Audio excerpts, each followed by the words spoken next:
ചെറുതല്ല. ഞാൻ ഇത്രയും നാൾ വിചാരിച്ചു കൊണ്ടിരുന്നത് ദൈവം കൂടെയുണ്ട് എന്ന് പറയുന്നൊരു വാക്ക് ഒരു സാധാരണ വാക്കാണെന്നാണ്.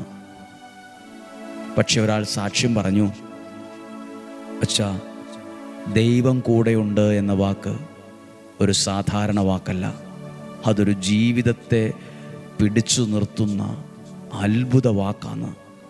സത്യമാണ്. ദൈവം കൂടെയുണ്ട്, ദൈവം കൂടെയുണ്ടെന്ന് അതൊക്കെ എനിക്കറിയാം. അല്ല, അതൊരു നിസ്സാര വാക്കല്ല. ദൈവം കൂടെയുണ്ട്. പ്രാർത്ഥിക്കുന്ന നിങ്ങളുടെ കൂടെ ദൈവമുണ്ട്. ഞാൻ ജെറമിയ പ്രവാചകൻ്റെ പുസ്തകം വായിച്ചപ്പോൾ അതിനകത്തൊരു വാക്യം ഞാൻ കണ്ടു. ദൈവം തനിക്കിഷ്ടമുള്ള ഇടയന്മാരെ നിനക്ക് തരുമെന്ന്. അപ്പം ഞാനിങ്ങനെ ചിന്തിച്ചു, ദൈവത്തിന് ഇഷ്ടമുള്ള ശുശ്രൂഷകളെ ദൈവം ലോകത്തിലേക്ക് അയക്കും. ഞാൻ വിശ്വസിക്കുന്നു, ഞാൻ അങ്ങനെ ചിന്തിക്കുന്നു, അഭിമാനിക്കുന്നു. ദൈവത്തിന് ഇഷ്ടപ്പെട്ട ഒരു ശുശ്രൂഷയാണ് ഡെയിലി